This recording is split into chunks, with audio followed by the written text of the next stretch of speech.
бахшида ба рӯзи ҷавонони Тоҷикистон ки ҳамасола 23 май дар ҷумҳурӣ гузаронида мешавад, санаи 21 май дар сартосари кишвар дави миллӣ доир карда шуд.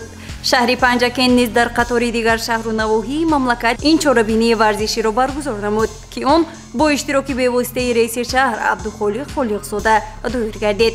дар ин ҳамоиши оммавии варзишӣ садҳо нафар сокинони шаҳр, кормандони идораву ташкилотҳо ва хонандагону донишҷӯён иштирок намуданд.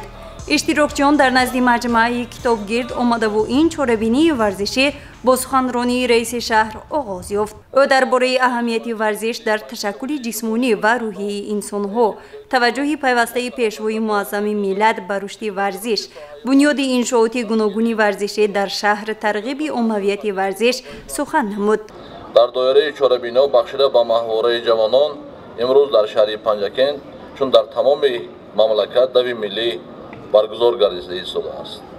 таври асосгузори сулҳу ваҳдати миллӣ, пешвои миллат президенти ҷумҳурии Тоҷикистон ҷаноби оли муҳтарам Эмомалӣ Раҳмон дар паёми имсолаи худ ироа намуданд, ҷавонони Тоҷикистони соҳиби истиқлол нерӯи созандаи ватан буда, нақши онҳо дар тараққиёти ҳама соҳаҳои ҳаёти давлат ва ҷомеа бисёр арзишманд ва назаррас мебошад.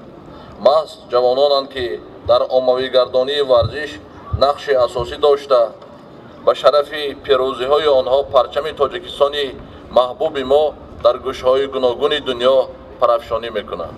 барҳақ ҳамин тавр аст. имрӯз наврасону ҷавонон ба варзиш машғул шуда, барои хидмати шоиста кардан ба ватан омода мешаванд ва худро аз ҳама гуна ҳаракату равияҳои ифротгаро дур медоранд. мо бояд бар он кӯшем, ки ҷавонони мо ҳамчун фарзандони ватандӯсту фидокор кору пайкори насли калонсолро идома бахшида, ватани азизамонро ба ҷаҳониён муаррифӣ карда тавонанд. муовини аввали раиси Маҷлиси Миллии Маҷлиси Олии Ҷумҳурии Тоҷикистон, раиси вилояти Суғд муҳтарам Раҷаббой Аҳмадзода нисбати рушди соҳаи варзиш, дастгирии варзишгарон, бунёд ва таъмиру таҷдиди иншоотҳои варзишӣ дар ҳудуди вилоят аз ҷумла шаҳри Панҷакен таваҷҷӯҳи доимӣ зоҳир менамоянд. мақомоти иҷроии маҳаллии ҳокими давлатии шаҳри Панҷакен низ баҳри фароҳам овардани шароитҳои мувофиқ барои машқу тамрин ба ҷавонон тадбирҳои муассир меандешанд. дар ин ҷода бахши ҷавонон ва варзиш, роҳбарияти донишкада ва коллеҷҳои шаҳр, ҷамоатҳои деҳот, муассисаҳои таҳсилоти миёна саҳми арзанда гузошта метавонанд. шуғл ба варзиш, интихоб ва роҳ овардан ба тарзи ҳаёти солим барои пешгирӣ намудани падидаҳои номатлуб аз қабили терроризм ва экстремизм, шомил шудани ҷавонон ба ҳизбу ҳаракатҳои ифротгаро мусоидат намуда имконият медиҳад ҷавонон солиму нерӯманд ба воя расанд. ҳозирини гиромӣ, ҳар ҳафта рӯзи шанбе дар гулгашту варзишгоҳҳо машқи пагоҳи рӯзӣ бо иштироки кормандони ташкилоту муассисаҳо, наврасону ҷавонон ва сокинони шаҳри Панҷакен баргузор мегардад, ки ман ҳамаи шуморо барои ширкат дар чорабинии варзишии мазкур, ки мақсад аз баргузории он роҳ овардан ба тарзи ҳаёти солим аст, даъват менамоям. дар ин субҳи босафо бори дигар бо истифода аз фурсати муносиб ҳамаи шумо ҳозирини муҳтарам ва наврасону ҷавонони шаҳри Панҷакенро, умуман ширкаткунандагони ин намуди варзиши оммавиро ҷиҳати рӯй овардан ба варзиш ва интихоби тарзи ҳаёти солим даъват карда, бароятон саломативу сарбаландӣ таманно мекунам. наврасону ҷавонони азиз, ба варзиш машғул шаведу ҷисму ҷони худро обу тоб диҳед ва ба ватани маҳбуби худ хидмати шоиста намоед. саломату сарбаланд бошед. дар ин рӯз баробари дави миллӣ ҳамчунин ба ифтихори рӯзи ҷавонон даҳҳо нафар наврасону ҷавонон ба марафони кӯтоҳи велосипедронӣ баромада буданд. мақсад аз баргузории мусобиқа таҳкими тарзи ҳаёти солим, рушду инкишофи соҳаи варзиш ва оммавияти он байни аҳолӣ мебошад. ёдрас мешавем, ки дави миллӣ маъракаи умумимиллӣ буда барои солимӣ ва оммавияти варзиш баргузор карда мешавад. он дар асоси фармони президенти ҷумҳурии Тоҷикистон аз 28 апрели соли 2017 дар бораи рӯзи дави миллӣ ҳамасола дар ҷумҳурӣ якшанбеи 3 моҳи май гузаронида мешавад.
مراسم جمع‌بستی و سپاریدن تحفه برای غالبان این همایش عمومی در نزد مجسمه شاه اسماعیل سامانی دایر گردیده و فعالان با سپاسنامه و تحفه‌های خاطروی مقامات اجرایی حکومت دولتی شهر سرفراز گردانیده شدند.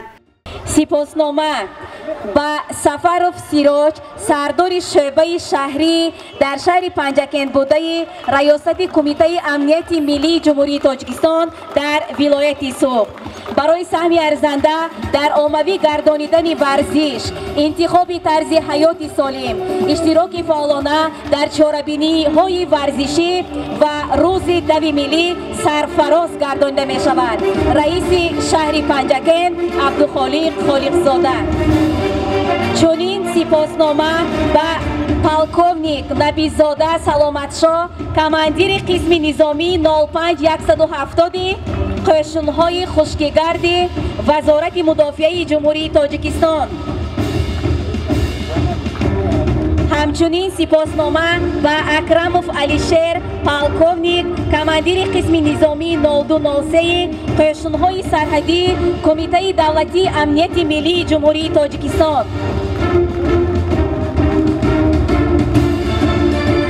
سپاسنامه برای اشتراکیان فعال دوی ملی و مرادف کامران.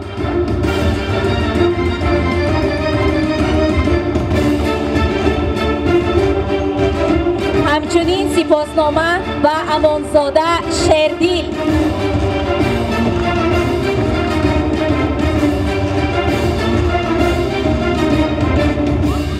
با چنین مضمون سپاسنامه به محمود مقصود.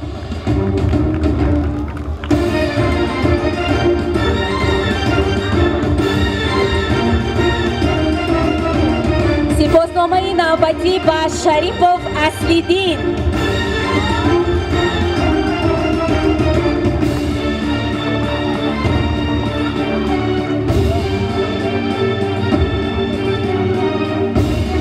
سپاسنامه نوبتی به شیرالیف اصلیدین.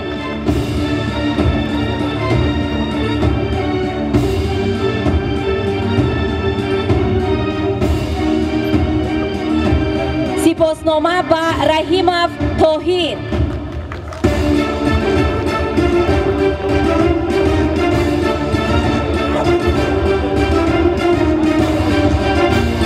همچنین سپاسنامه به اسرائیل زاده اسرافیل.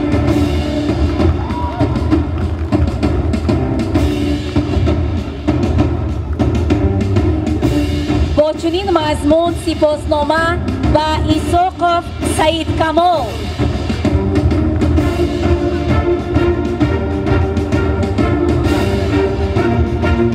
سپاسنامه نوبتی به بقایف زینالله.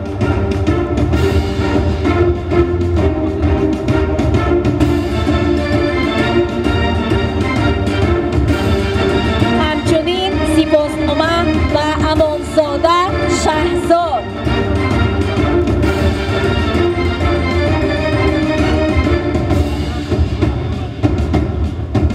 سپاسنامه به ارباب و سعادت.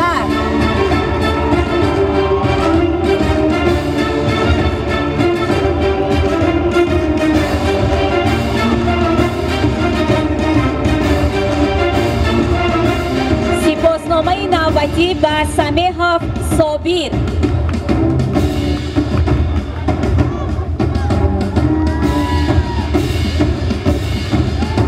سپاسنامه نوبتی به دولت فیضلی.